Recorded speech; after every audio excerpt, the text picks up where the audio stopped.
রামাদান সিরিজের প্রথম রেসিপি হচ্ছে মাশরুম পকেট। মাশরুমটা প্রথমে আমি একটু আটা দিয়ে মেখে ধুয়ে নিব। এভাবে ধুলে মাশরুমের গায়ে যত ধরনের ছোটখাটো ময়লা থাকে সব ময়লা পরিষ্কার হয়ে যায়। এবার মাশরুমগুলা ছোট ছোট করে পিস করে কেটে নিব। প্রথমে মাশরুমটা আমি প্যানে দিয়ে দিব, ভালো মতো চারদিকে ছড়িয়ে দিব। প্যানে কিছুক্ষণ থাকার পর দেখা যাবে আসলে মাশরুম থেকে কত পরিমাণ পানি বের হয়। এই পানিটা আমি ভালো মতো শুকিয়ে নিব। এর ফাঁকে আমি 2 রকমের ক্যাপসিকাম কুচি করে নিব।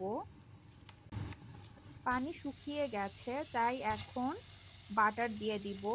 দিব রসুন কুচি আর একটু বেশি পরিমাণে পেঁয়াজ কুচি। সব একসাথে ভালো মতো নেড়ে নিব। এখন একটু ভালো মতো মাশরুমটা আমি ভেজে নিব। দিয়ে দিব ক্যাপসিকামটা, কাঁচামরিচ কুচি, লবণ। এবার ভালো মতো আবার একটু নেড়ে ড্রাই অরিগানো সামান্য দিয়ে দিব। এবার পেস্ট্রি শিট নিয়ে নিব। একটা পেস্ট্রি শিট উঠিয়ে নিব। এবার পুরটা দিয়ে দিব। পেরি পেরি চিজ স্লাইস দিয়ে দিব।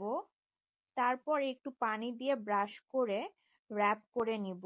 আমি ভিডিওতে যেভাবে দেখাচ্ছি ঠিক এভাবে র‍্যাপ করতে হবে।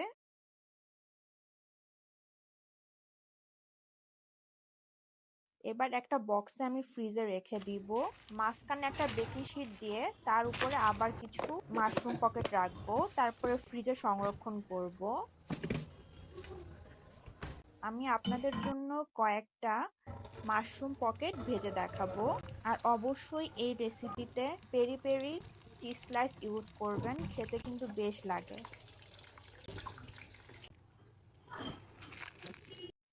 আজ এই পর্যন্তই। আল্লাহ হাফেজ।